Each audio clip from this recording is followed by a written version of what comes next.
ప్రత్యక్ష గుడార ప్రార్థన ఈరోజు మనం నేర్చుకుందాం. హల్లెలూయా.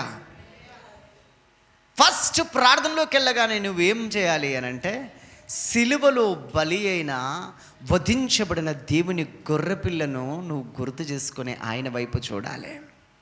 నీ కొరకు వధించబడ్డాడు ఆయన, మోమున ఉమ్ములు వేయబడ్డాడు ఆయన, గడ్డం పెరికి వేయబడింది, అరచేతులతో కొట్టినారు, ముసుగేసి కొట్టినారు, బంధించినారు, ఈడ్చుకొని పోయినారు, పిలాతు ఎదుట తీర్పు కొరకు నిలబెట్టినారు. హల్లెలూయా. 39 కొరడా దెబ్బలు కొట్టినారు. హల్లెలూయా. ఆ సిలువలో ఏం జరిగిందో నీకు తెలుసు కదా. ఒక్కొక్క ఆయన త్యాగాన్ని తలుచుకుని, చిందిన ఒక్కొక్క రక్తపు బొట్టును తలుచుకుని, ఇది నా కొరకే కదా ప్రభా, నీకు కృతజ్ఞతలు చెల్లిస్తున్నానయ్యా. హల్లెలూయా, హల్లెలూయా, హల్లెలూయా. ముల్లా మకుటంబైన తలను చూసి స్వర్ణ కిరీటం పెట్టి ఆనందింతు. ముల్లా మకుటంబైన తలను చూసి స్వర్ణ కిరీటం పెట్టి ఆనందింతు. కొరడాతో కొట్టబడిన వీపును చూసి, కొరడాతో కొట్టబడిన వీపును చూసి, ప్రతి ఒక్క గాయమును ముద్దాడేదన్, ప్రతి ఒక్క గాయమును ముద్దాడేదన్. ప్రియా యేసు రాజును నే చూచిన చాలు, మహిమాలోనే నాయనతో నుంటే చాలు. హల్లెలూయా. అసలు ప్రార్థన ఎందుకు? కంప్లైంట్ చేయడానికి కాదు, ప్రార్థన ప్రభువును కలుసుకోవడానికి. హల్లెలూయా. ఆయన నీ కల్లారా చూడడానికి. హల్లెలూయా. ప్రతి అరుణోదయమున నీ ముఖ దర్శనము చేత నేను తృప్తి పొందుచున్నాను అంటాడు.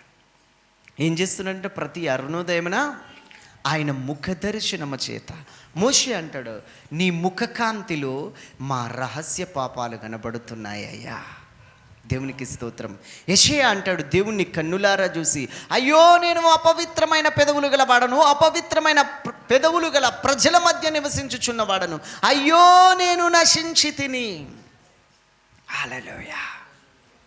ప్రార్థన ఎందుకు వెళ్తావు దేవుని సన్నిధికి? ఆయనను చూడాలి. ఫస్ట్ టార్గెట్, నీ దృష్టి ఎక్కడుండాలి? నేను ఆయనను చూడాలి. నెక్స్ట్, నేను ఆయన స్వరాన్ని వినాలి. హల్లెలూయా. ఆ తర్వాత నేను ఆయనతో మాట్లాడాలి. మా నాయన అవుతాడు ఆయన, మా డాడీ అవుతాడు, మా తండ్రి అవుతాడు. హల్లెలూయా. ఎక్కడో టూర్కి వెళ్ళిపోయి, ఉద్యోగరీత్యా వెళ్ళిపోయి నెల రోజుల తర్వాత డాడీ వచ్చిందనుకో, డాడీ నా కొరకు ఏం తెచ్చినావు అని అంటే, కాదు కదా, కొంచెం బాధ అనిపిస్తుంది. మనం ఇచ్చే దానికోసమే వెయిట్ చేస్తున్నారు అనిపిస్తుంది. కానీ డాడీ బాగున్నావా, ప్రయాణం ఎట్లా జరిగింది, దేంట్లో వచ్చినావు, ఎట్లున్నావు, ముఖమంతా పీక్కుపోయింది, ఇట్లా అయిపోయినవేంది డాడీ, తినలేదా, వచ్చినావా డాడీ అని చెప్పి ఆ కౌగిట్లోకి వెళ్ళిపోయి ఆ హత్తుకొని, ఆ మోకాళ్ళ దగ్గర కాళ్ళు పట్టుకొని, ఆ చేయి పట్టుకొని, డాడీ వచ్చాడు, ఇంకా మా డాడీ వచ్చాడు, ఇంకా నాకంతా అన్నీ చూసుకుంటాడు. ప్రార్థన అంటే అది. నా తండ్రిని చూడాలి, ఆయన స్వరం నేను వినాలి, ఆయనతో నేను మాట్లాడాలి, ఆయన చిత్తం నేను చేయాలి. హల్లెలూయా. బలిపీఠ ప్రార్థన ఏంది అంటే, ఆయన నీ కొరకు బలి చేయబడే రక్తాన్ని చిందిన ఆ కలువరి శిలువ త్యాగాన్ని తలుచుకుని కృతజ్ఞతాస్తుతులు చెల్లించాలి. హల్లెలూయా. నాకు తెలిసి అక్కడే 1 గంట అయిపోతుంది. ఒక్కొక్క రక్తపు బొట్టు, చిందిన రక్తపు బొట్టు కొరకు నువ్వు దలుచుకుంటా ఉంటే నీ కన్నీళ్లు విడవకుండా ఉండలేవు. ఒక మాట నేను రాసుకున్నాను, ఏందో తెలుసా? దేవుని సన్నిధిలో మోకాళ్ళ మీద ప్రార్థనలో కన్నీళ్లతో తడిసిన ముఖములో పరలోక మహిమ ప్రకాశిస్తుందంట. ఏం ప్రకాశిస్తుందంట? పరలోక మహిమ ప్రకాశిస్తుందంట. వీకో టర్మరిక్ అవసరం లేదు, పాండ్స్ అవసరం లేదు, సన్ స్క్రీమ్ అవసరం లేదు, బ్యూటీ పార్లర్ అవసరం లేదు, ఫెయిర్ అండ్ లవ్లీ అవసరం లేదు. నీ ముఖాలు నల్లబడితే మీ ముఖాలు తెల్లబడతాయంట. ఎందుకు? దేవుని మహిమ ప్రకాశిస్తుందంట. దేవునికి మహిమ కలుగునుగాక. హల్లెలూయా. అక్కడి నుంచి బలిపీఠం దగ్గరికి రావాలి. బలిపీఠం అంటే ఏందో, ఆ గంగాలంలో ఏముంటాయి తెలుసా? నీళ్ళలోకి చూసినాం అనుకో ఏం కనబడుతుంది? మన ప్రతిబింబమే కనబడుతుంది. అప్పుడు ఆ సిలువ త్యాగం ముందు, వదకు తేబడిన దేవుని గొర్రెపిల్ల ముందు, మన కొరకు ప్రాణం ఇచ్చిన దేవుని ఎదుట మనమెట్లున్నామో చూసుకోవాలి ఆయన ఎదుట. హల్లెలూయా. నేనేమైనా యేసును దుఃఖపరిచినానా? నే మాటల ద్వారా ఏమైనా బాధ పెట్టినానా? పరిశుద్ధాత్మను దూషించినానా? ఆయన చిత్తానికి వేరుగా ఏమైనా చేసినానా? నిన్ను నువ్వు చూసుకోవాలి. ఏం చేయాలి? ఆ తర్వాత కడుక్కోవాలి.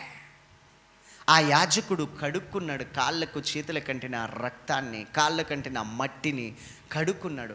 మనము కూడా మన ఆత్మ కంటిన పాపం అనే మురికిని, మన తలంపుల కంటిన పాపం అనే మురికిని యేసు రక్తము చేత కడుక్కోవాలి. హల్లెలూయా, హల్లెలూయా.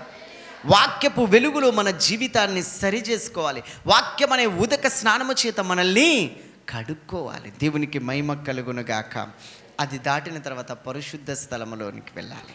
హల్లెలూయా. అక్కడ దీపస్తంభం ఉంటుంది. దేవునికి స్తోత్రం. అంటే పరిశుద్ధాత్మతో మనము నింపబడాలి. దేవునికి స్తోత్రం. ఏం చేయాలంటే పరిశుద్ధాత్మతో నింపబడాలంట. దేవునికి మహిమ కలుగునుగాక.